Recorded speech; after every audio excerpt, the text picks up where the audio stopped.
Hello, everybody. I'm your host, Dr. Bob Lee, and you're watching Open, the only live interactive program that brings the Bronx and New York City straight to your TV set. Stay connected to us through social media at BronxNet TV. Now, leading things off, October is Breast Cancer Awareness Month, and our first guest is a male survivor who joins us today to share his history, his story. We welcome Michael Singer. He's singing on the set today. Michael, how are you? Good morning. I'm fantastic, Doctor. Good morning. Thank you for having me. No stranger to the show. Give him a big hand, everybody. Mike, you have a, people think that, you see breast cancer, and they look at you and they say, well, how is that possible? Well, Doc, it was shocking to me back in 2010. I was diagnosed with male breast cancer. Approximately 2,400 men get diagnosed every year. We have a high mortality rate. Unfortunately, about 440 of those guys are going to die every year because, unfortunately, men are embarrassed to talk about male breast cancer because of the stigma attached with it that it's a woman's disease. And it's probably unbelievable to them, right? It was shocking to me and my other brothers that I talk to across the country when they're diagnosed. A lot of them won't talk about it, but when they do get diagnosed with it, it's a shock. Yeah. So what did you do upon finding out? First, when I found out, there was no information on the internet. This was back in 2010, and I searched around. My only experience with breast cancer at age 50 was my sister Joanne, who died 2 years before I did. She was diagnosed with metastatic breast cancer, and that's when the cancer travels from the breast to other parts of the body, such as the brain, the liver, the lymph nodes, and the bone. So when I got diagnosed, my sister was from diagnosis to passing 1 year, so I thought that was going to be my future. I was going to be gone in a year. So you thought it was a death sentence? I thought it was a death sentence. And did you start preparing? It was very emotional for my wife Patty and I. We did talk a lot about it and preparing just in case. I didn't make it, but I had a fantastic surgeon here in the Bronx, Anabel Puente. I had a full mastectomy in the left breast. He cut everything out, got clear margins, clear lymph nodes, and I did not have to have chemo or radiation, but I'm currently on a hormone blocker called tamoxifen. They recommend it for 10 years, and I'm 6 years into it now. Yeah.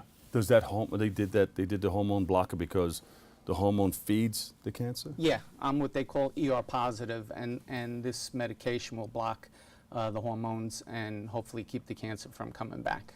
So you said, you know what, let's get out here and create the awareness that, hey, this does exist and you can help.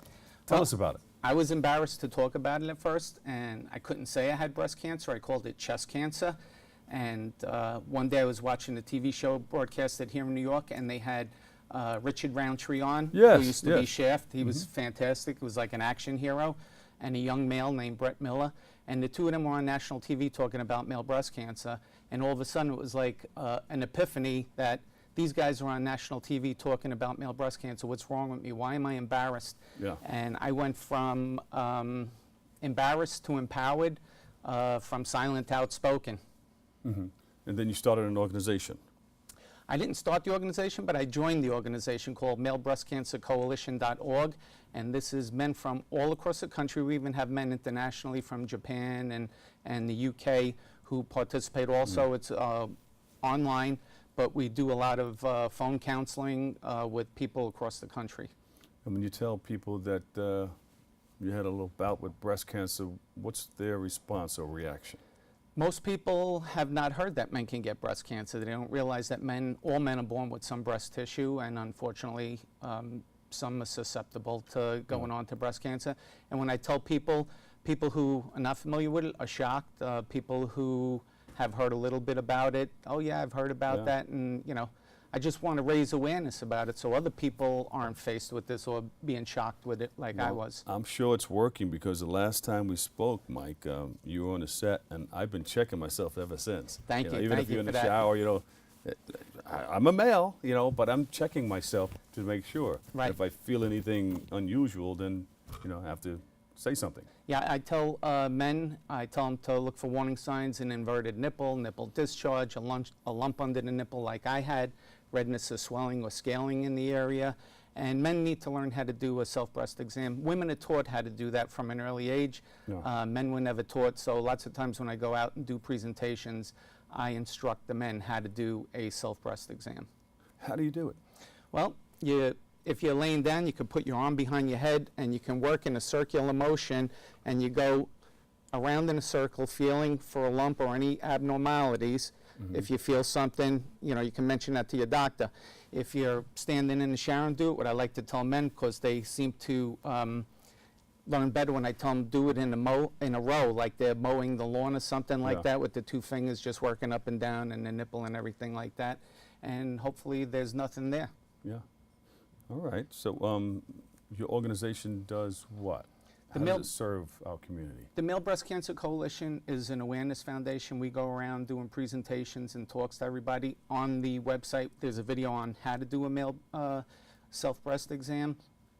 And we try to get men's stories on the internet. We have over 200 on the malebreastcancercoalition.org website now, with at least another 100 stories that are being written, because men are starting to maybe overcome the stigma of male breast cancer and having a woman's disease, and it's just growing and growing and growing. All right, so that website is what? malebreastcancercoalition.org. malebreastcancercoalition.org. Yes, and you can see my full story there, as well as several hundred other men. And you can see me in the neighborhood. Also, I participate in the San Antonio Breast Cancer Symposium, where everybody from around the country and a lot of people from other nations come to talk just about breasts. Mike, thank you so much. Your tie, by the way, is straight. Thank you, thank It you. looks thank good. you. Awesome. And what is this here? This is a bandana. I'm also what they call a Ford Warrior in Pink Model of Courage, and I'm an ambassador for Ford Motor Company, along with 21 other men and women in the tri-state area. And we go out into the community and we try to give more good days. I'm actually going into Montefiore Einstein to the Cancer Center with some cancer care bags that'll have hand lotion, wonderful. bandanas, coloring books, gloves, socks, anything that can make somebody going through treatment a little more comfortable. Mike, And they thank can you. see more about that at fordcares.com. And then the other website again is? malebreastcancercoalition.org. And Ford? fordcares.com. And the other one is? malebreastcancercoalition.org. And Ford? cares.com. Give Mike a big round of applause, everybody. Mike Singer, breast cancer survivor. Mike, we love you. Thank you for your service, okay? Thank you. We have to take a quick break, but stay tuned. We'll be right back with more Open next.